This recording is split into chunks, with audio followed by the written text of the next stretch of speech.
O leite tipo C sobe 10% amanhã. Nos estados onde o imposto sobre circulação de mercadorias é cobrado, o preço do leite passa para 31 cruzeiros e 80 centavos. E nos estados onde não há imposto, o preço fica em 29 cruzeiros e 30 centavos. Hoje subiram as tarifas de cartas e telefonemas para o exterior. O aumento médio também foi de 10%. A carta simples para outro país passa a custar 78 cruzeiros. O governo vai aplicar 10 bilhões de dólares, cerca de 720 bilhões de cruzeiros, para o desenvolvimento do Nordeste nos próximos 5 anos. Hoje, o presidente Collor recebeu os primeiros planos de ministros e secretários para a região Nordeste. Esta foi a primeira reunião do presidente Collor com ministros e secretários que estão fazendo o projeto de desenvolvimento do Nordeste. Todos colocaram na mesa as ideias que têm para acabar com a seca e a fome do povo nordestino. O projeto está centrado em 2 objetivos básicos: a produção de alimentos e o desenvolvimento agrícola, industrial e turístico da região. As propostas foram entregues à ministra da Economia, que agora vai ver o que pode fazer com o orçamento que tem para o Nordeste. O presidente Collor se comprometeu a entregar em 5 anos 10 bilhões de dólares para o projeto de desenvolvimento do Nordeste. O presidente quer uma solução definitiva e não repetir o que aconteceu nos governos passados, que investiram mais de 2 bilhões de cruzeiros na região e até hoje o Nordeste continua com os mesmos problemas. O estudo apresentado pelo professor Goldenberg foi feito por mais de 100 cientistas e eles consideram os estados de Pernambuco, Ceará, Piauí e Rio Grande do Norte prioritários. E para eles, o primeiro passo para uma solução definitiva no Nordeste é a previsão do tempo, antecipada e mais segura. Depois vem o que eles chamam de gerenciamento dos rios. Não falta água no Nordeste. O que acontece é que ou chove demais ou não chove. O problema é reter essa água nas cabeceiras dos rios, através, não de açudes, mas através efetivamente de barragens nos rios, e que permitiriam, então, a perenização desses rios. No sertão de Pernambuco, um projeto de irrigação já começa a dar resultados. O exemplo é a produção de uvas no Vale do São Francisco. A fazenda fica nas margens do Rio São Francisco. São 700 hectares cultivados, numa área onde antes só existia a vegetação pobre da caatinga. A água do rio está tornando a região produtiva. 9 quilômetros de canaletas formam o sistema de irrigação. A água é distribuída continuamente por toda a fazenda. A terra nessa região é muito pouco fértil, mas o bom clima para o cultivo da uva e principalmente a irrigação fazem milagres. Aqui chega-se a colher até 3 safras por ano, o que não acontece em nenhuma outra parte do mundo. A alta produtividade surpreendeu até mesmo os técnicos que implantaram o projeto. Colhe-se uva aqui durante o ano inteiro. É um produto de alta qualidade que está servindo para produzir um dos melhores vinhos brasileiros. Só este ano devem ser engarrafados 500 mil litros de vinhos finos, produzidos a partir de variedades de uvas europeias. Tudo colhido, produzido e desenvolvido em pleno sertão pernambucano. Essa experiência já dá para provar que a região é mesmo viável? Acredito que sim, desde que a exploração seja racional e se aplique tecnologias modernas. Com isso, com toda certeza, a região se viabiliza economicamente. A livre negociação para o reajuste das mensalidades escolares vai ser regulada por uma medida provisória que o presidente Fernando Collor deve assinar amanhã. Antes de redigir a medida provisória e apresentá-la ao presidente Fernando Collor, o ministro da Educação ouviu 5 entidades estaduais que representam pais de alunos e 6 associações de donos de escolas. O resultado foi a manutenção do princípio da livre negociação das mensalidades escolares com novas regras. Agora, a escola não precisa mais reunir em assembleia a maioria dos pais para votar o aumento proposto. Essa discussão pode ser feita com a associação de pais da escola que quer aumentar suas mensalidades. Outra novidade que a medida provisória traz é a figura de um árbitro para essa negociação. Se a conversa entre a escola e a associação de pais emperrar, entra em cena o Ministério Público, que pode dar a palavra final sobre a questão. E se o conflito ainda persistir, aí não tem jeito. Fica valendo a Lei número 8.039, que congelou as mensalidades escolares. O ex-presidente Jânio Quadros teve alta hoje no Hospital Alvorada, em São Paulo. Ele foi internado há 12 dias depois de ter sofrido um derrame. Agora o ex-presidente faz em casa tratamento de fisioterapia. Você vai ver daqui a pouco um drama dentro d'água. Uma mulher nua se joga contra a correnteza. ainda nesta edição, é externa. Enquanto os técnicos do FMI examinam as contas brasileiras, o governo convida os principais credores para conversar sobre a dívida este mês ou, no máximo, em setembro, aqui mesmo no Brasil. O Brasil deve a mais de 700 bancos em todo o mundo, mas apenas os 30 bancos a quem o Brasil deve mais receberam hoje um telex contendo um convite para que mandem um representante para cá. O governo brasileiro quer conversar com cada um destes bancos separadamente para saber que tipo de proposta de redução da dívida seria bem aceita por eles. Com esses dados no final, o Brasil quer elaborar uma proposta única para ser apresentada ao conjunto dos bancos. Nós queremos conhecer as opiniões deles antes que nós, e aí soberanamente, decidamos o que estará na nossa proposta. O Brasil tem impresso o convite do governo para que os bancos credores estejam em Brasília entre 20 de agosto agora e 14 de setembro. O acordo com o FMI, já no forno, é o sinal verde para essa renegociação, que pode quebrar um impasse que já dura 8 anos. E com o aval do FMI, o Brasil também vai poder sacar 2 bilhões de dólares do governo japonês e mais 1 bilhão do governo italiano. Créditos já aprovados, mas até aqui engavetados. O governo não vai mesmo estender aos aposentados o abono de 3 mil cruzeiros que será dado este mês aos trabalhadores em atividade. O Ministério da Economia fez as contas e garante que os aposentados não ficam atrás dos demais trabalhadores, mesmo sem receberem o abono de 3 mil cruzeiros. Primeiro porque os aposentados já foram beneficiados com a conversão de cruzados novos bloqueados em cadernetas de poupança. E eles conseguiram converter 350 bilhões em cruzeiros. Segundo porque as aposentadorias são corrigidas pelo salário mínimo. E em julho o salário mínimo teve um aumento de 27%. Aumento esse que a maioria dos trabalhadores não recebeu. E terceiro motivo, porque se o abono fosse dado agora também aos aposentados, a Previdência teria que gastar 40 bilhões de cruzeiros. E isso, segundo o Ministério da Economia, poderia gerar a inflação, que é cobrada de todos os brasileiros. O concurso Jovens Concertistas, que escolhe e incentiva os novos talentos da música erudita, voltará a ser realizado. A garantia do governador do Rio, Moreira Franco. Ele soube do cancelamento do concurso por falta de recursos através do Jornal Nacional de sábado. Moreira Franco determinou à Secretaria Estadual de Planejamento que garanta o dinheiro necessário para o concurso. O compromisso da cultura do Rio de Janeiro, da cidade do Rio de Janeiro, é com a modernidade, é com o novo talento. Por isso o concurso será realizado aqui.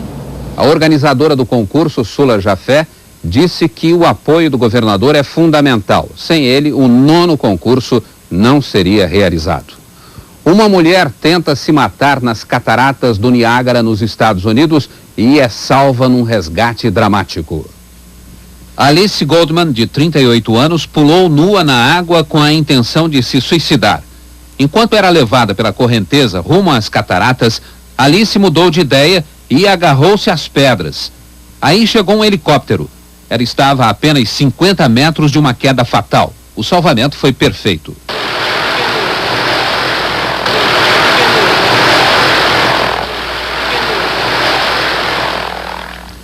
Você vai ver em instantes. Os números do Ibope mostram quem é quem na disputa pelo governo dos estados. Ainda nesta edição, navios de guerra. A Federação das Indústrias mostra que em julho foram contratados 2.380 trabalhadores. A indústria automobilística decidiu brigar na justiça para ter direito de greve igual ao dos trabalhadores. O principal argumento das montadoras é que o direito de lockout é a única proteção que as empresas têm para se defender de greves violentas. Quando isso ocorrer, elas querem fechar as fábricas e suspender o pagamento dos salários. O direito de lockout passou a ser abertamente defendido pelas empresas depois da greve na Ford, que durou 50 dias e que terminou na semana passada. As montadoras de veículos acham que ficariam em grande desvantagem de força frente aos sindicatos de trabalhadores se um pequeno grupo de funcionários, apoiado financeiramente por toda uma categoria, pudesse fazer uma greve que durasse semanas e que fosse suficiente para paralisar a produção de toda uma fábrica. Nós pretendemos um equilíbrio nas relações do trabalho através da negociação e um equilíbrio quando se instaurar a greve ou no momento do conflito. E nós vemos um lockout defensivo como um instrumento legítimo face à greve instalada nas empresas. A produção da indústria automobilística cresceu 17% em julho. Esse aumento foi todo absorvido pelo mercado interno. O Ibope revela os favoritos na corrida pelo governo de 3 estados: Alagoas, Pernambuco e Minas Gerais. Vamos começar pelos números de Alagoas. Se a eleição fosse hoje, Antônio Grilo, do PSD, e Antônio Moura, do PT, estariam empatados com 2%. Geraldo Bulhões, do PSC, teria 21%. E Renan Calheiros, do PRN, 54%. Haveria ainda 9% de votos brancos e nulos e 12% de indecisos. Em Pernambuco, pelos números do Ibope, Paulo Rubens Santiago, do PT, está com 1%. Jarbas Vasconcelos, do PMDB, com 32%. Joaquim Francisco, do PFL, lidera com 46%. Votos brancos e nulos, 10%. Indecisos, 11%. Em Minas Gerais, Luiz Manuel da Costa Filho, do PST, e Oscar Correia Júnior, do PFL, estão empatados com 1%. Ronan Tito, do PMDB, tem 6%. Virgílio Guimarães, do PT, 7%. Hélio Costa, do PRN, 8%. Pimenta da Veiga, do PSDB, 16%. E Hélio Garcia, do PRS, 27%. Votos brancos e nulos, 11%. E indecisos, 23%. O Ibope divulgou também os números de Roraima e do Amapá. No Amapá, Aníbal Barcelos, do PFL, está com 49% e Gilson Rocha, do PT, com 16%. Em Roraima, Romero Jucá Filho, do PDS, lidera com 44%. Otomar Pinto, do PTB, está com 25%. Nossos próximos assuntos. O Conselho de Segurança das Nações Unidas impõe um castigo ao Iraque. O governo do Iraque entrega fuzis à população à espera de um aumento e decreta estado de emergência. Benazir Bhutto, a primeira mulher a chefiar um país muçulmano, estava no poder há menos de 2 anos. Hoje foi deposta acusada de corrupção e abuso de poder. Ela se defendeu dizendo que tudo não passou de um golpe de Estado. Eleições gerais foram convocadas para o dia 24 de outubro. O novo primeiro-ministro nomeado pelo presidente paquistanês é Ghulam Ishaq Khan, ex-líder da oposição. O Iraque diz que não vai atacar a Arábia Saudita, mas as agências internacionais garantem que tropas iraquianas estão frente a frente com as sauditas em uma zona neutra. A agência Associated Press informa que o governo de Saddam Hussein está distribuindo fuzis para a população de Bagdá à espera de um ataque dos Estados Unidos. E se prepara para retirar milhões de civis das grandes cidades em caso de uma ação americana. Do Golfo Pérsico, fala o enviado especial do Jornal Nacional, Pedro Bial. Os encontros entre os líderes árabes se sucedem, mas não conseguem nenhum avanço significativo. Hoje, o líder palestino Yasser Arafat esteve com o presidente do Iraque, Saddam Hussein, e depois voou para o Cairo para apresentar um plano de paz ao presidente Mubarak do Egito. Na proposta de Arafat, o Kuwait faria concessões financeiras e territoriais ao Iraque. Em frente a uma embaixada do Kuwait, no Golfo, os kuwaitianos fizeram uma manifestação contra Saddam Hussein, pedindo a volta da família real. Hoje, o Iraque fechou um dos oleodutos que levam seu petróleo para o Mediterrâneo, oficialmente por motivos comerciais. Na cidade do Kuwait, os ingleses e americanos nos hotéis já são, na prática, reféns das tropas do Iraque. O cenário para o confronto está armado. Na fronteira entre o Kuwait e a Arábia Saudita, as tropas iraquianas e sauditas estão frente a frente, no que era uma zona neutra, sobre um rico lençol petrolífero. Na entrada do Golfo Pérsico, os navios franceses, ingleses e americanos, ao lado dos soviéticos, estão prontos para entrar em ação se as armas da diplomacia continuarem a falhar. A movimentação diplomática parece ter chegado a um impasse.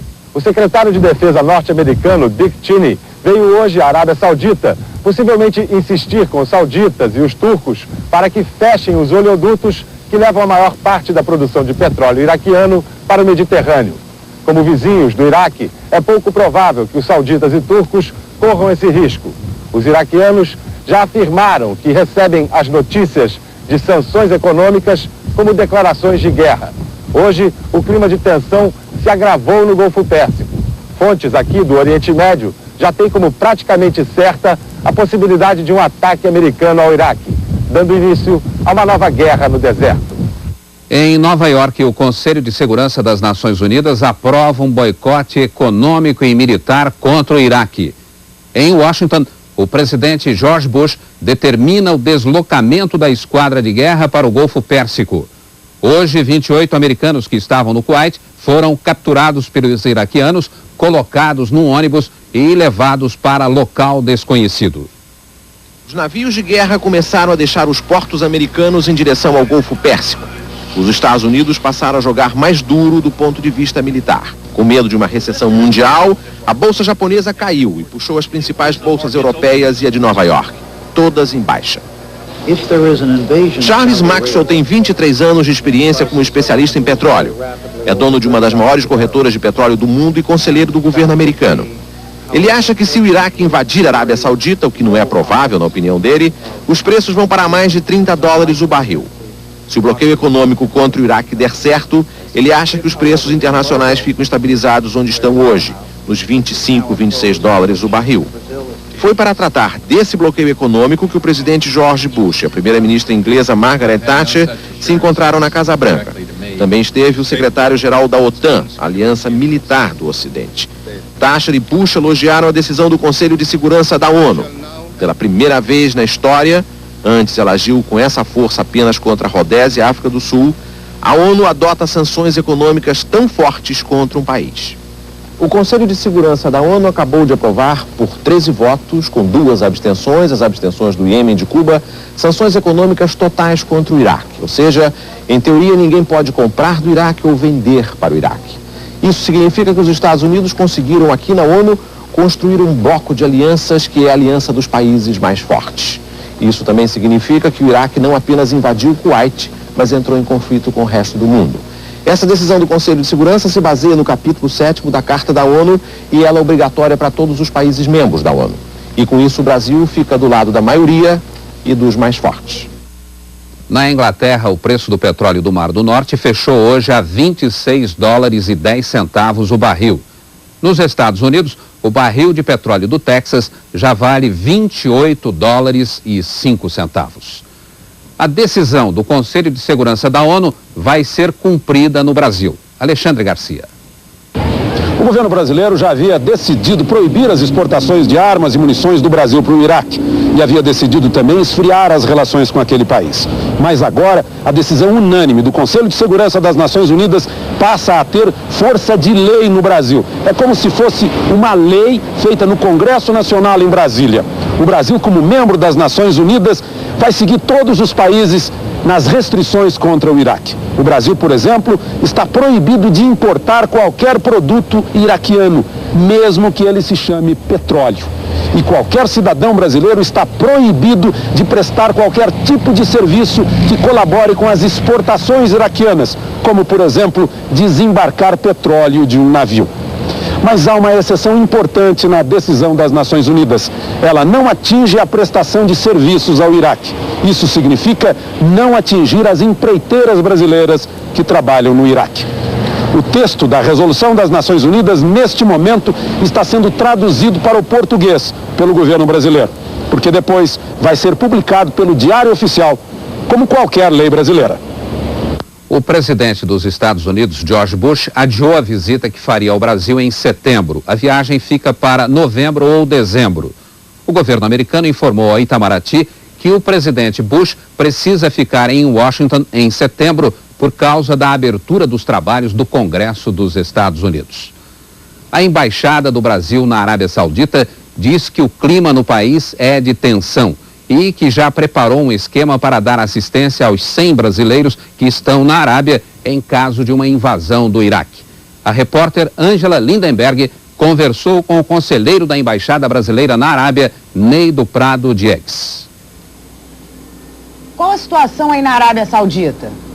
Evidentemente a situação é de apreensão por um conflito que está se desenvolvendo tão cerca, né, tão próximo, mas há uma normalidade absoluta e de muita expectativa no sentido de acompanhar justamente essa intensa atividade negociadora do rei Fahd.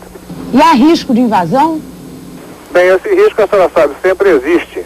Veja, por exemplo, o próprio caso do Kuwait, em que as partes tiveram uma reunião, interromperam essa reunião e aparentemente estava tudo bem, e no entanto a invasão aconteceu. A Embaixada Brasileira já montou algum esquema, caso seja necessária a retirada dos 100 brasileiros que estão aí? O que a Embaixada sim tem é um esquema preparado para dar assistência em caso de emergência aos brasileiros que necessitem. Eles estão todos instruídos no sentido de procurar a Embaixada imediatamente, caso algo ocorra. O Japão lembra os 45 anos da bomba de Hiroshima. A cidade japonesa que foi arrasada realiza um ritual que se repete todos os anos desde o fim da Segunda Guerra. Os sinos dobram em homenagem aos 145 mil mortos e às milhares de pessoas que não resistiram depois aos efeitos da radiação. Em silêncio, os sobreviventes rezam na esperança de que uma tragédia como a de Hiroshima não aconteça nunca mais. Com a bomba de Hiroshima, o homem descobriu-se ameaçado aqui na Terra, não apenas como indivíduo, também como espécie. E com razão. Nos últimos 45 anos, o mundo estocou um arsenal atômico capaz de destruir o planeta 34 vezes, como se não bastasse a primeira. Felizmente, nos últimos meses, esse risco está sendo afastado pelo desmonte inesperado da Guerra Fria entre as grandes potências. Era a Guerra Fria que transformava conflitos isolados, como esse do Golfo Pérsico, em verdadeiro gatilho da Terceira Guerra Mundial, a guerra nuclear, terceira e última.